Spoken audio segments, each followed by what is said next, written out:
enough introduction, I'm just going to get right into it. And I think the first thing that I really need to start off with, for those of you guys that have no idea what a podcast is, I'm going to attempt to define it.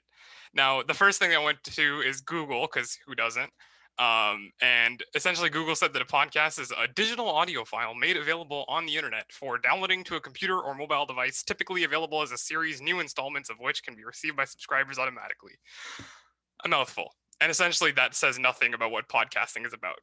Now, the common thing that you'll hear from, let's say, old heads, to say the least, is that podcasting is just radio plus recording, which for most of you, I don't suspect that you've listened to a lot of talk show radio in your life, so it's not exactly the most accurate definition, in my opinion. The way that I would describe podcasts is they're like YouTube videos that you can listen to. Instead of having to set aside an entire hour or 2 hours to listen to a long form discussion or an interview or just a lot of topics, a podcast gives you the ability to do that while you're doing something else. And I'll get into that throughout my presentation. So one thing that I do need to give before we kind of go into the main aspect of this is a major disclaimer. I'm not a podcasting expert.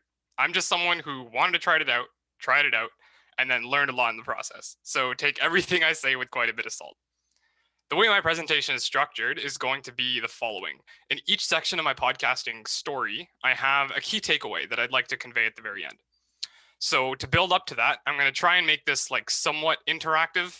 So if you have a pencil, paper, a Word document open, anything that you can write on, we're going to be doing some activities that kind of help you realize the kind of podcaster that you are and some of the ideas that you can create just on the spot. So if you have something around you, pick it up, and we'll have plenty of time for you to get that utensil. So let's begin with part one, getting started. So in December of 2017, as the new year is approaching, I had this bright idea that I wanted to start a podcast. Up until then, I was an avid podcast listener, like multiple podcasts a day, and really enjoyed talking about literally anything and everything. In many ways, I was the kind of person that really enjoyed hearing themselves speak, and since I'm here, I should say I am. Problem was, anything and everything is a bit broad, and from what I had noticed, anything and everything only works for three kinds of podcasters. Number one, you're a comedian. Number two, podcasting is your second creative venture because you already have a successful one. Or number three, you're famous and everyone wants to hear your opinion on everything. As you can probably tell, 2 and 3 definitely didn't apply to me, and 1 is never going to happen with my jokes. So I had to figure out what exactly my first podcast was going to be about. And our first activity is what I definitely should have done back then. It's a little bit of speed brainstorming, if you will, because this is ultimately what can form the basis of any creative or business venture that you wanted to start. It's a little self-reflection time, so pull out what you can write / type on. Although you could do this in your head and just like think about it, the amount of ideas that you can come up with is a lot more impressive when you see it on paper, and you can keep it as a little keepsake moving forward. So there are 3 boxes you're going to want to fill out. You don't have to actually draw out the boxes or anything. It's just metaphorical. And I'm going to give you guys like 5 minutes to do it. And again, don't worry, you don't have to share this with anyone.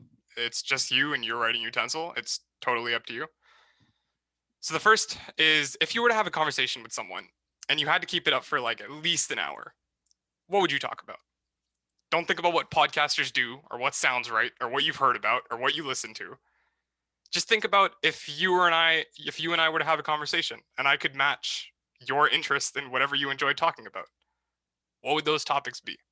And you can be as broad, as narrow, as personal, as widespread as you want. You can go anywhere from world events and political issues to just some of your memories from your past. All of those count in this little box. The second box I want you to fill out is a bit confusing, but I want you to think about what are some things that you either know or know how to do that you think some other people may not know or know how to do. For example, I know how to mix sound using just a laptop, but I also know how to use a full-size mixer. I don't suspect that most people know how to do that. And the third thing is, what is something that some other people don't know or don't know how to do that you want to know or know how to do? And for my example, I want to pick up a string instrument. So I'll give you guys like 5 minutes-ish. Take your time, get as many ideas as you can on paper. And if you want to, once you're done, you can type some random ones in the chat or just say that you're done, and we'll reconvene. If you have any questions, feel free to type in the chat. I have it open so I can at least answer it.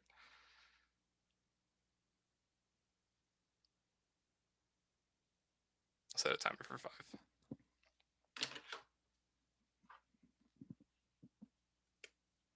And again, no one's gonna see this, so if you're being too humble with yourself, it's not worth it. Just write whatever you can.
Or about halfway down. You can make it a personal goal to try and get as many things as you can.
Got about a minute left. If you need more time, type a W in the chat. But yeah, literally anything and everything is what we're looking for.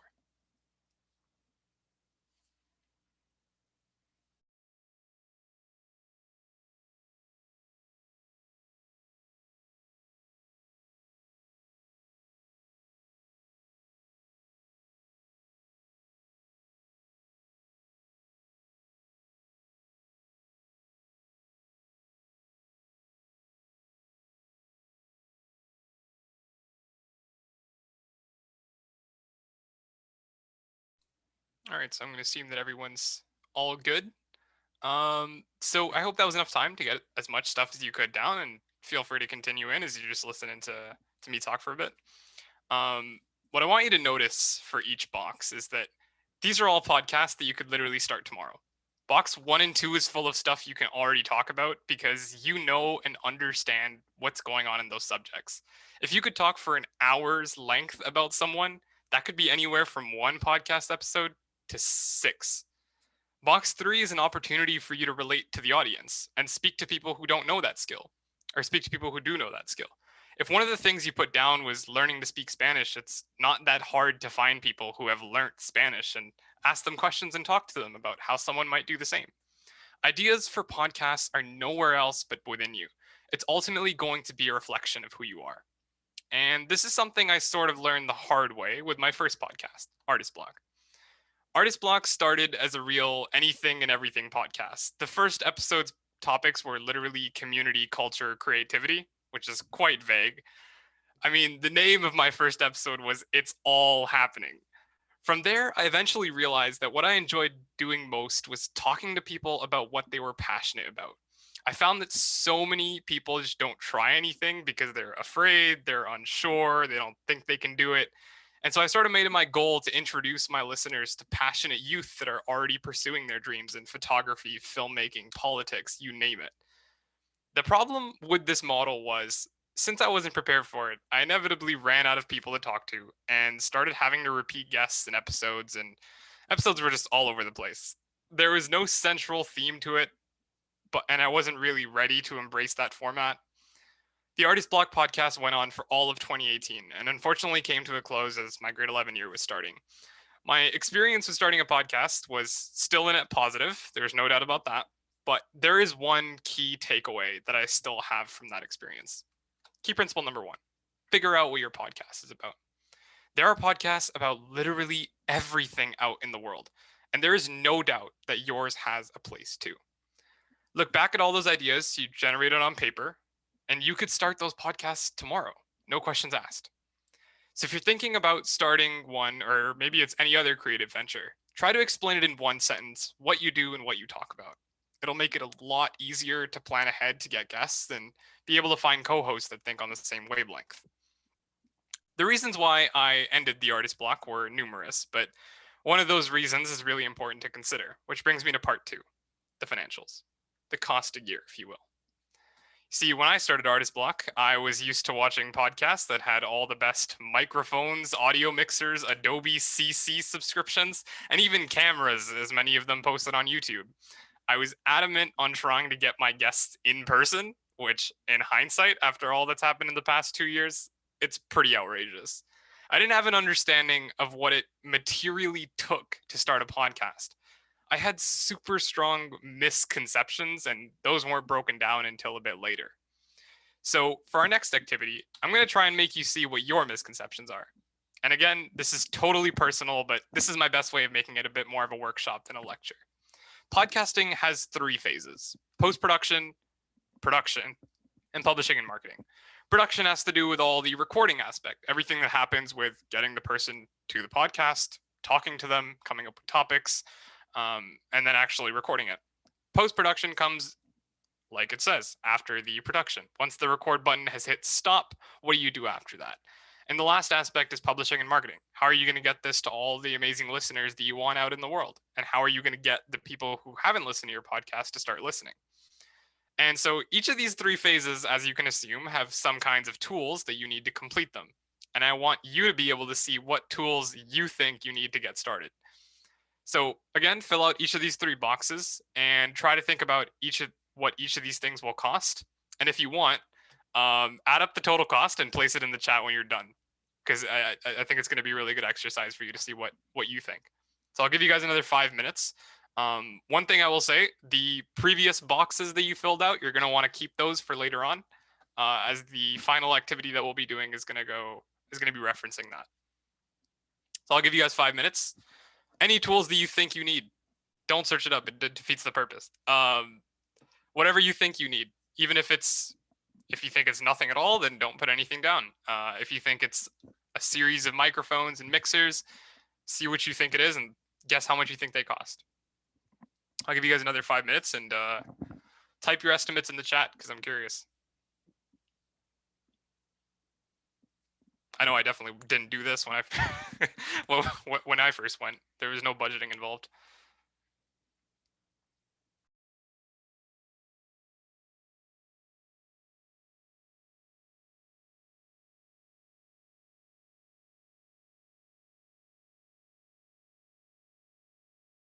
Not bad, $10. And that's for all 3 phases combined? Yep, all 3 phases. Gotcha. I should make this like an auction. Like, do I hear $15?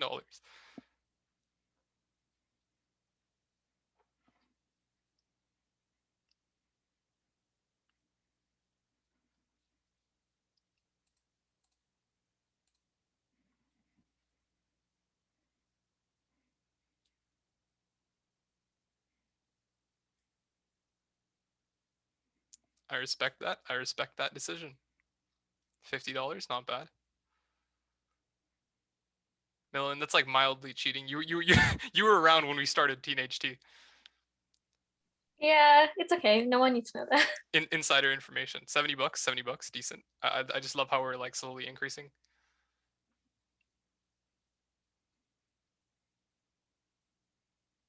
Drop anything you want. Even if you randomly added it up and it's $1,000, drop it in.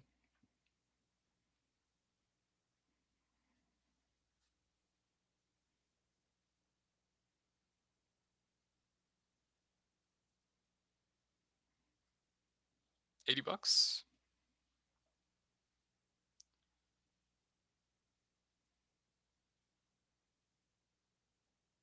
I like how everybody's thinking very frugally under 100. Not bad. $40, solid.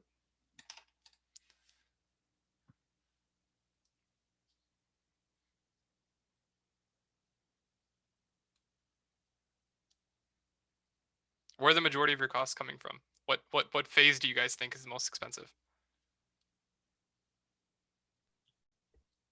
I think 1,200. post-production is probably Okay. one of the most not one of the most, but like more expensive as compared to the production, right? Because I feel like with increasing technology, we can pretty much use like any set of like earbuds with a microphone or something. But then afterwards, when we want to market that and slowly like when we want to achieve that mission that we set out for the podcast, that's where more of the costs are factoring in. Well justified. Well justified. $9.87. Jeez, absolute. You're adding up decimals there, dude. I wish. If I had the ability to add 0.01 to 1.00, I would make it a lot further in life. Kirat, how'd you get 1,200? Not singling you out, but I am singling you out. I was thinking about maybe Zoom costs for the year and like Sure. how we're gonna record it on platforms. Yep, solid.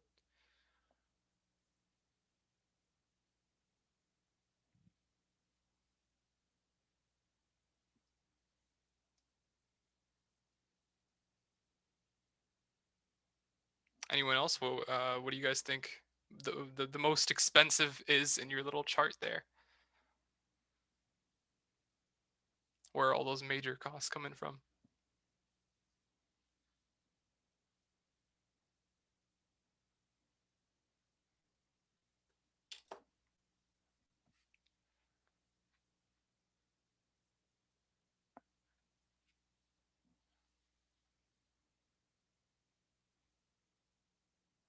All right, I'll give you guys about 45 more seconds.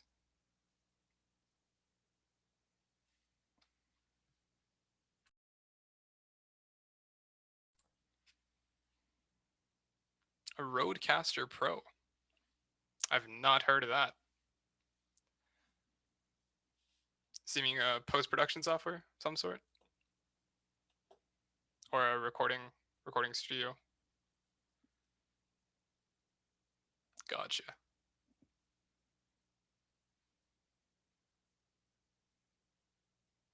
All right, about 10 more seconds. Oh, yes, the all-in-ones. All right, cool. Hope that was enough time. So let's just say if you had any number greater than 0, you're wrong.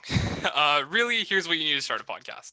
For production, all you need is a laptop, which if you're here, then you have access to a computer or a phone.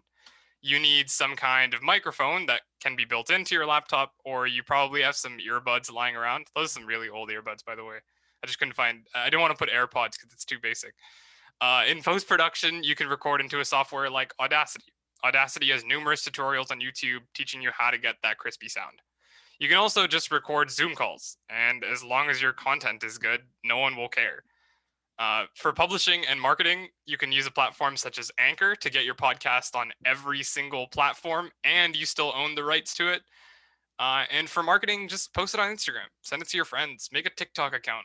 You don't need to spend money to get a podcast started. You'll know when it's right to start investing in some better equipment. And how I wish I told myself 3 years ago. I spent about $60 on microphones and pop filters, which is something I do not regret, since they do give you quite a bit of a quality boost. Now, a little side note, I was going to put the microphones that I used, but they're no longer on Amazon, and the only recommendation that I still have is the mid-range Blue Snowball. And I'm sure there are other great budget ones out there that are under the $50 mark. I just haven't tested them, so I'm not going to feel comfortable recommending them. I spent $25 a month paying for Adobe Audition CC and the rest of the Creative Cloud, convincing myself that I actually needed it, but I was just in denial about using Audacity. And at the time, Anchor hadn't really come out yet, and by the time it did, it was still taking the rights of your sound, which is something I was definitely not cool with. So I had to pay for SoundCloud Pro to have some way of hosting my podcast, which costed me another $35 a month. And this is why you can only find the latest 3 episodes of Artist Block on all platforms. I just couldn't afford having all of them up anymore. And by the time I figured out that there were somewhat free options out there, it was too late, and I didn't want to re-upload everything. And that pretty much summarizes key principle number 2. When you're starting, gear doesn't matter. Focus on building your content, and you'll know when it's right to upgrade your gear. Getting the gear first and then trying to justify the purchase is a huge spiral downwards. So I know it seems like it was really just the financial constraint that stopped me from podcasting, but it was a lot more than that. And looking back, this is what really made Artist Block end, and still plays into the reasons why I haven't done a podcast in a while. Here's part 3, getting a team. Rewinding a bit, Artist Block was 100% solo effort. I was the only host of the show, and I was trying to do weekly interviews whilst balancing school and every other creative thing I wanted to pursue. Insisting on the fact that guests should be in person so I could control their audio quality was one of my biggest mistakes when I started. And expecting people who weren't getting paid to be the most reliable was another. Which brings me to our final little exercise that I think really helps solidify your journey to getting started. So I wanted to pull out your little topic list again from the first activity. And for each of those topics, if you know someone that might be able to keep up with one of those topics, maybe it's a friend, a relative, a teacher, literally anyone. You don't even have to know them.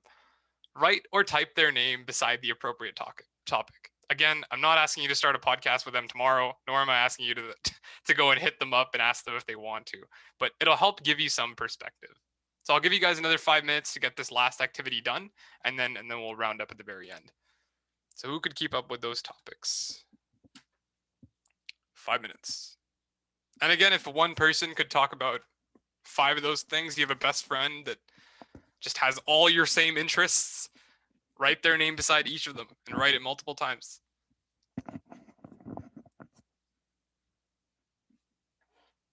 Ideally, your little box thing should not look good. You want to just have a jumble as a keepsake.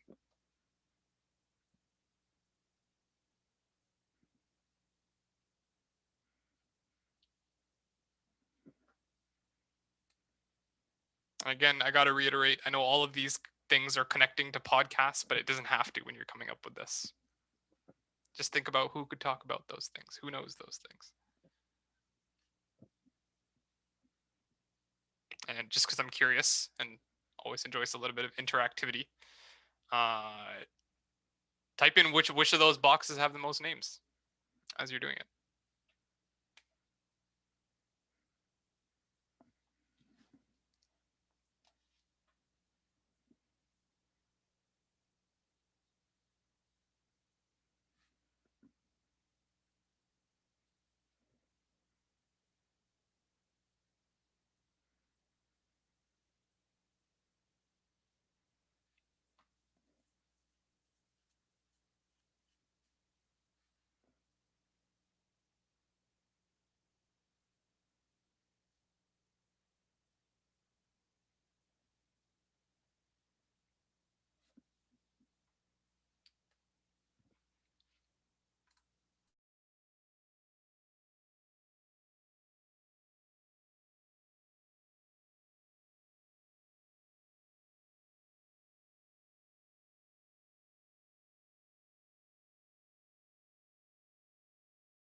All right, what do you guys got so far? What's the most populated box or category? Conversation topics. That's good to hear. Means you got plenty of people to talk to. Yep, yep.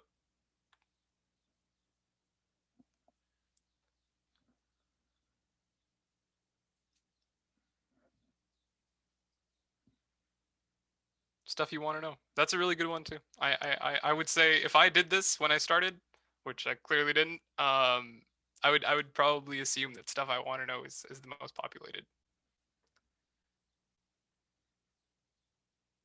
Things you know. It's good to hear. Expert in multiple subjects.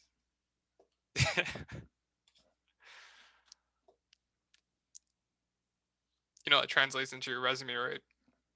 That skills section is just bursting.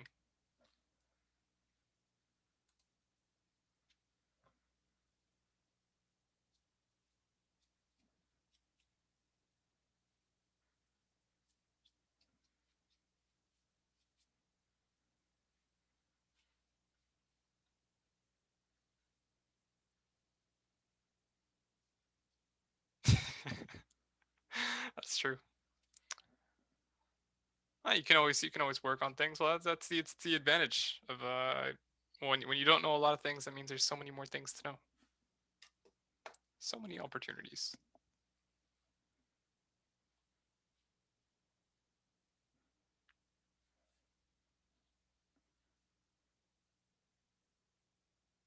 All right, about 5 more seconds.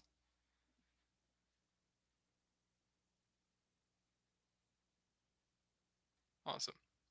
Okay. So there are two main possibilities that you're probably seeing on your page there. Number one, you can already see the kinds of people that you have around you, and you can talk about things you enjoy talking about. Or number two, you may have your work cut out for you. Or when you're thinking about having a podcast, maybe it could be one person. The biggest issue that I had with Artist Block was that I didn't really embrace the fact that it was a one person podcast. If it's just you, you have free reign to script, edit, and maybe talk to multiple different people for different parts of the podcast. If one of those topics listed there is super multi-sided, needs multiple perspectives, maybe a one person podcast is just for you. If you were able to get a bunch of names down, those really all are potential co-hosts. And getting someone that is interested, committed, and there to support you makes all the difference. When Artist Block ended near the end of 2018, a new opportunity had lined up for me. Through a little bit of connections that I had and through some people actually listening to the Artist Block, I was offered a position of youth correspondent on a show called The Element on Saga 960 AM radio, which ended actually just a few months ago. The show, not the role. This is a weekend evening radio show, and the best part was there was actual co-hosts. They came in with all the topics, they supported each other when one didn't know what to say, and it was an easy environment because everyone was committed to being there every Saturday. For myself, I just had to come in with my opinions, and every once in a while I actually did bring on a topic that I wanted to talk about. It was clear to see that the hosts, Stumman and Gurjot, shout out to them, were interested in the same things. And even though their show covered a whole portfolio of subjects, it was their combination and their pairing that kept it continuous. After eventually leaving The Element, I truly understood the importance of having a cohesive team. Having just one other person to keep you accountable, to help you generate ideas, and to be there so your conversational podcasts have conversations. It was about another 2 years before I joined the BMYC as creative director, and I can't remember whose idea it was, but myself, Millen, who's here, and our two creative ambassadors at the time started Teenage T, a show about the defiance against teens today. Already having an entire council working on something made it significantly easier to get started. If you're sitting there right now and you have no idea how you're going to gather a team full of people that already know what they want to talk about, go and find a club. Tell them you'll start a podcast for them. It is such a lucrative opportunity for everyone. And now that you followed this presentation, I hope you know how to start one. And that kind of completes key principle number 3, finding a team to support you. Whether that's someone that actually comes in on the podcast or someone to look over the script or someone to just look at your script to see if there's important information on it and whether or not your research is all good. Having a team makes this whole process significantly easier and a lot less lonely when you're sitting there talking to a microphone. And that's really it. The key principles of podcasting. Figure out what your podcast is about. Don't worry about the gear when you're starting, and find a team to support you. If you can get these 3 things down pat, you'll have a much easier journey into the amazing world that is podcasting. Personally, since I graduated, I'm still in the limbo between having started one and starting another. The point really is that you just have to get started. I know that I still have a lot to learn, and all of that comes from trying it out yourself. If you're feeling like you don't know what to talk about, or you don't think people want to listen to you, or you really don't like hearing yourself speak, trust me, you'll get used to it. Podcasting is amazing because you don't have to show your face, and you can take it any single direction you want. There are podcasts about crime, sports, world news, culture, teen life, university life, literally anything. Podcasts are about stories, and no matter how disconnected the topic can be from you, your unique perspective and style of talking about information tells a story about you, and no one else can tell that story better than you. I'd like to thank everyone for coming and the team at the BMYC for letting me speak today. If you are looking for a podcast to listen to, in case this is a medium you've never heard about, I'm going to plug a few even though they aren't paying me. First off, take a listen to Teenage T. The team has worked so well to getting this podcast refined and distilled into a really interesting show with so many unique perspectives that are just super relatable. My second would be my personal favorite, Freakonomics Radio. It's a show about the hidden side of everything. Again, they're not paying me. I wish they were. If you're looking for a podcast that'll make you smarter by the end of each episode, I would say look no further. And my final one is the Conan O'Brien podcast. If you're looking for someone who is looking for some laughs from someone who used to have all of his focus on late night, it's something that I'm personally a huge fan of. And for those of you that think you need to set aside a few hours to listen to a podcast, you're missing the point. Podcasting is an amazing medium because you can have it on while you do something else. I bet that you aren't sitting there listening to music for hours on end. Podcasting can help supplement your commute, your chores, or even your homework. Throw on your favorite podcast and remember that one day, sooner than later, you could be the one that others are listening to. Thank you.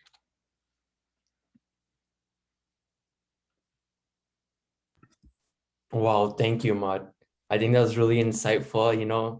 There's so much to unpack, there's so much to discover. And I think at its basis, as complicated as we make podcasting to be about, it really isn't at its core.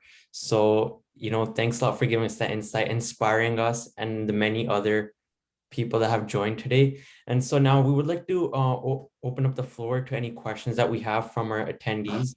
And yeah, so if you guys have any doubts, you can either unmute yourself and directly ask Imaad, or you can simply just type in the chat. Yeah, type it into the chat. Yeah. Just to get the ball rolling here, I actually had a question as we were, just going through the presentation. So one of my first questions I would say, like something that constantly comes to my mind, having started a podcast as well. Can you tell when a podcast feels overly scripted, or should it even be scripted? Or should it just be like a regular convo pretty much? So I would argue that saying that a podcast should or shouldn't be scripted depends on that key principle number one. What is your podcast about?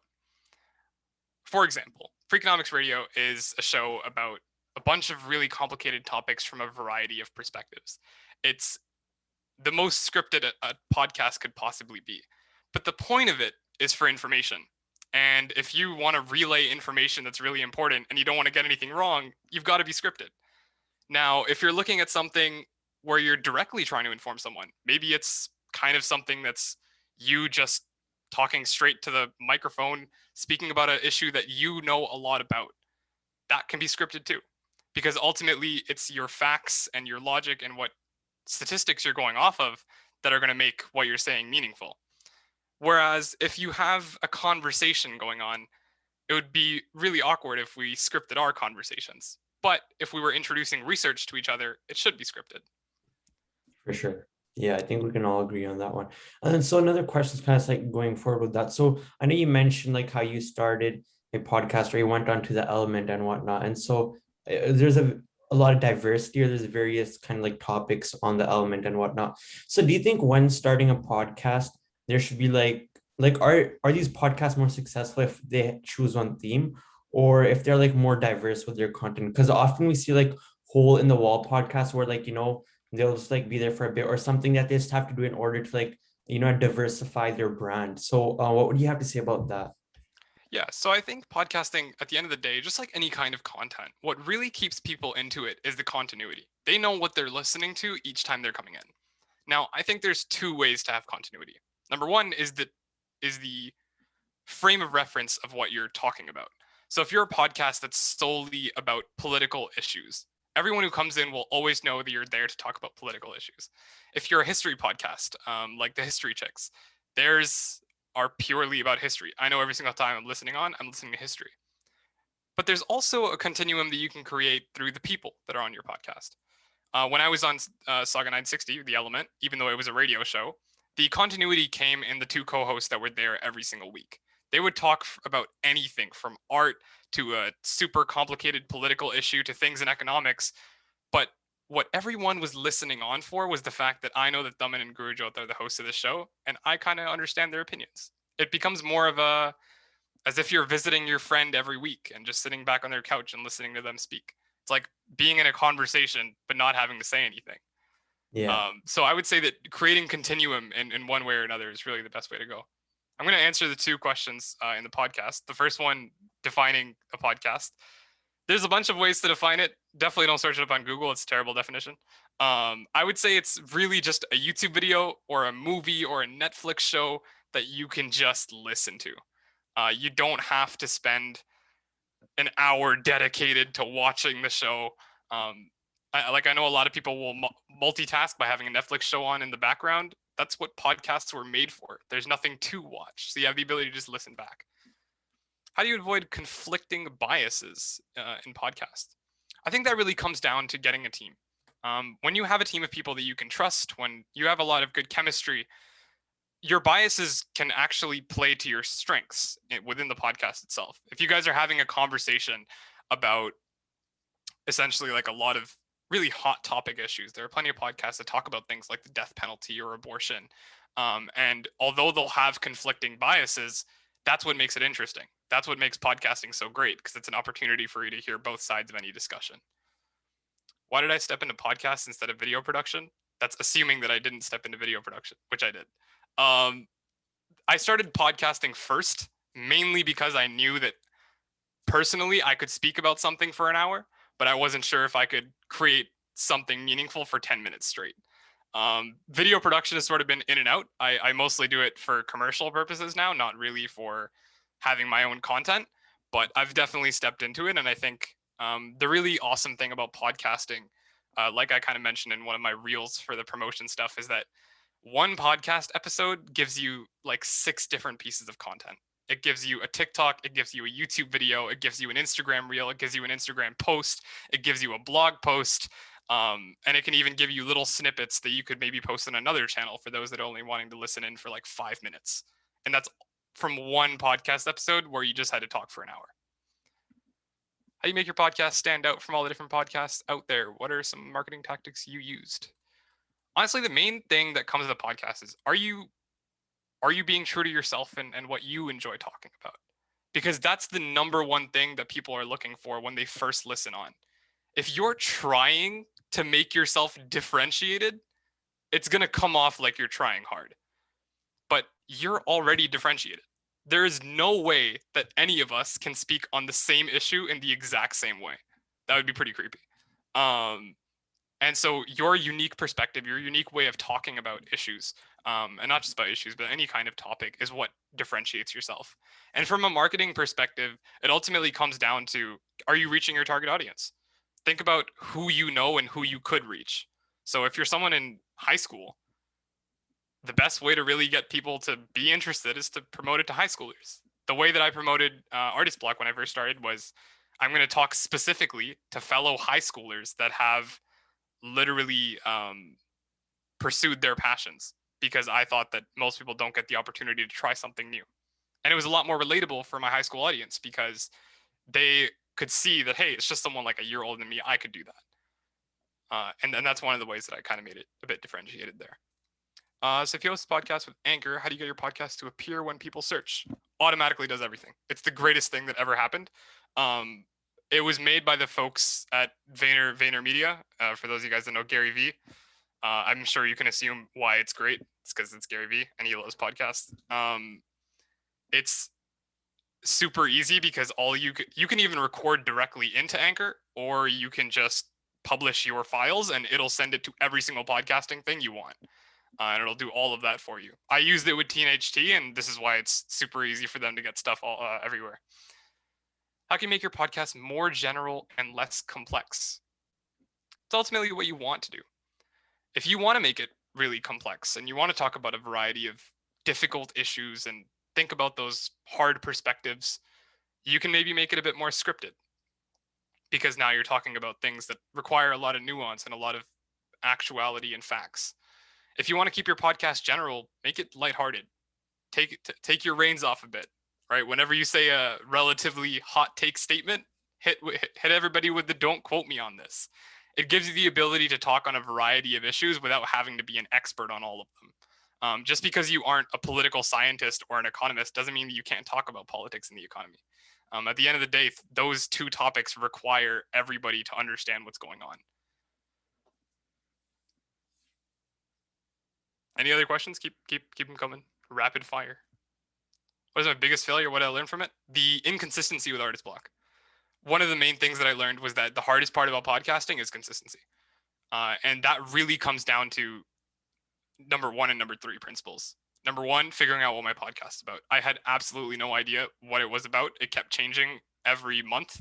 It went from, no, this is gonna be like a comedy podcast, but then I realized it wasn't that funny. And then when it came to interviewing, I was like, well, now I'm running out of people to talk to. And what I learned from that was that when you're going into any kind of creative venture, and this is sort of something I learned with all of my ventures after that, are that with that original setup and what you're thinking to start off, can you explain to someone what your podcast is about? Most of the time when you ask someone, when someone will ask you, hey, what's your podcast about? If you have troubles answering that, they're going to have troubles wanting to listen to it. Especially if you say something like, oh yeah, we just talk about everything. And then it's like, well, then how do I know if I'm interested in it? Versus when I got to introduce Artist Block, eventually, as I sort of settled into my niche, I would just say it's a podcast that shows you all the passions that you could try out. And then people were like, oh, that's kind of cool. I'm interested. Just a We're question for yeah, you. go Sorry, I'm ahead. just like jumping in here. Hit the follow-up. Yeah. So, in regards to like the consistency idea, so like let's say somebody were to start a podcast, would you recommend like they go through this whole planning phase where they know like they're laying out their speakers because they know what they're gonna talk about and go through that process beforehand, or should they just like record as they go and kind of like create their podcast in that sense? Like, do you think it's like better late than never, or just like start away with it as soon as you get the idea?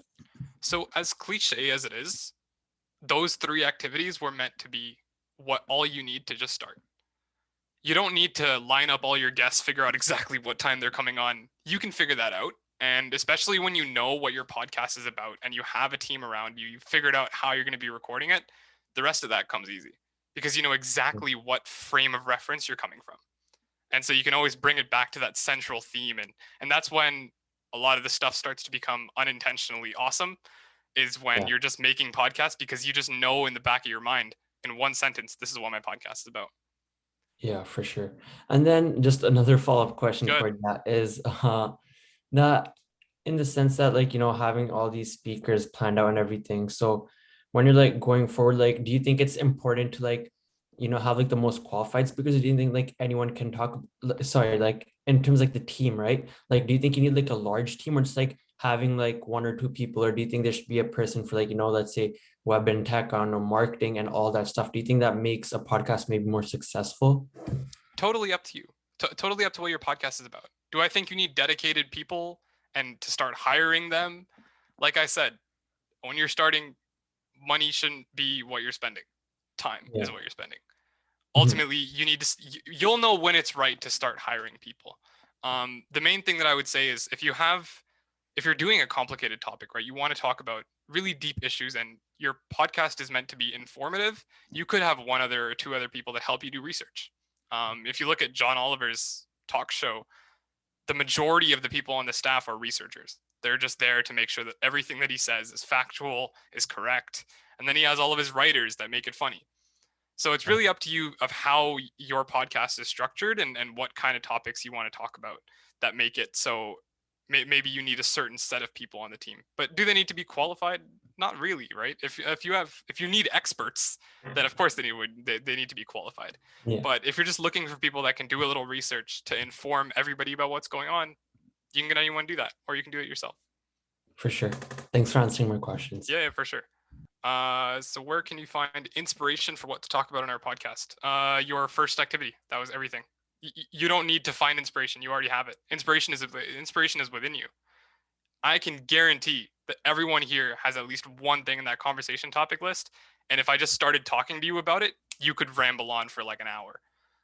Because I think even the most introverted, shy people, all it takes is that thing that they really enjoy talking about. And then they're just going with it. And that's the most fun thing to know, especially when you're interviewing someone. And whenever I got the opportunity to interview someone that I didn't know so well, and I got to talk with them on the thing that they're passionate about, the thing that they put all their blood, sweat, and tears into, that's when they're able to talk for hours on end about whatever they wanted to talk about. How important are jingles and audio branding? I think it's awesome. It's definitely a really good way for someone to, like I said, it builds that continuity. What people really like is familiarity with a little bit of novelty sometimes. So one of the ways to create that continuum is to have a jingle at the very beginning. And trust me, you definitely don't need to pay anyone to create a jingle. You can create one out of anything.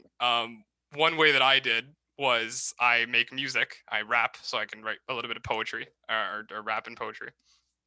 And so what I did for Artist Block Season 2 was from the bed to the youth, from the old to the new, it's Artist Block and it's Season 2. And I would just say that over a beat. And it didn't matter that it was like mildly cringe. It was just the fact that everybody knew this is the podcast I'm listening to. It's not like any of the other ones.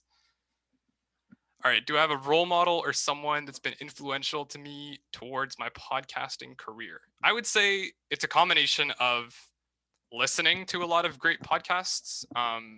I think, again, like all the recommendations that I had, Freakonomics Radio, the Conan O'Brien podcast, I think I really learned a lot about what it means to interview someone, how interviewing can be interesting and compelling, and how you as the interviewer can offer your own opinions. But I think the most influential to me were my guests and other people that I got to talk to, because I learned very quickly that podcasting has so many different varieties and styles and flavors, and none of them are particularly correct. At first, I always thought that, isn't it weird that not everybody can be super conversational? But I learned later on that some people prefer to have that scriptedness to them and their conversations. And it actually sounds better because they're more comfortable doing that. And so I think the majority of what I learned was through just talking to people on the show itself, or shows, I should say. I have a follow-up about the speakers. Good. So when you were saying like you should stick to your niche, and if you're having a hard time explaining your podcast, then maybe it won't be something that people are interested in. But if you're talking, like, let's say you find like a really good speaker and you're like super interested, they might not be exactly your niche. Is it better to try to fit them into your niche and not have them be as like excellent or like in their area of expertise? Or it kind of depends. I think it kind of depends. Ultimately, you can set your niche as broad as you want. I think the word niche is a bit misleading when we use it because it feels like it means obscure. When my podcast, Artist Block, was literally just about passionate people doing what they're passionate about, I got the opportunity to talk to a former CBC journalist who now works at Shad in their media. And a lot of people said, well, that's a bit left field. But I said, not really. At the end of the day, I was talking to him about what he was passionate about, what he did for his whole life. And so if you have like a little bit of a history podcast, but you want to pivot to something that's maybe a bit unrelated, like photography, at the end of the day, photography is part of history too. And so it's really about how you frame the questions and how you frame the discussion that you're having with that speaker. Because most people can talk on a variety of things, and a lot of stuff that people say can be brought into a particular lens, right? You can think about one really good example is Matt Diavella's podcast, which ended a few years ago, but he's a great podcaster. It's called The Ground Up Show. And he did his documentary on minimalism. He's like a super, I guess you could say, famous minimalist. And what he would do is he'd bring on people like in personal finance, and he would make those connections within their discussion, like, hey, that's really similar to minimalism. And so you're getting someone who's completely different, but you're showing your audience how it's directly related. And then your audience knows when they're coming in that that's the kind of lens that you're using in all of your discussions. And it doesn't have to, and it's never conscious. It's always in the subconscious that people know it. Okay, awesome. I'd like to thank all of us, like on behalf of like the presidents and like Imaad as well. That was some like really good questions there. A lot of like discussion even after like what Imaad told us. So thanks a lot for that. And I'd like to pass it on to Keith for the closing ceremony. Before we do that, we do want to share our screen for a second and announce a winner because we did announce on our social media a few days ago that we would be announcing a winner on our event. So Vaishnavi, do you want to take away?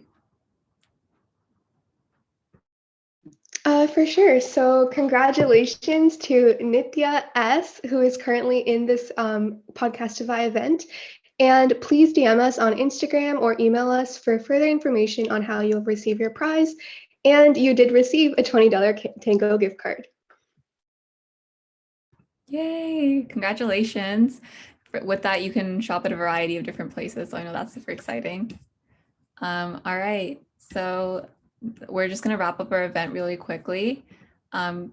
All right, so thank you to everyone for your amazing questions. And I feel as a council, we learned a lot of things as well, especially with us already having our own podcast. Some of the questions that we did ask maybe did pertain a little bit to Teenage Tea with BMYC, and it was nice to get to speak to our co-founder and get a little bit more advice, and we felt super nostalgic. And so for everyone that attended again, thank you today for coming, and please feel free to start your own podcast, share it with our page, and we'll be more than happy to help you market, as Imaad would say, and help you sort of promote that as well.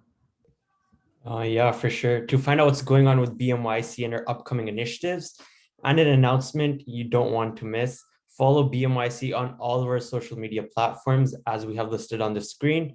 We would like to thank the executive team as well of BMYC for organizing this event, along with all the other signature events for this year. They put in a lot of their time and effort throughout this pandemic and being at home. So, and for some of our senior it was their last one with their council. So Kirat, Micah, both you guys will be missed next year.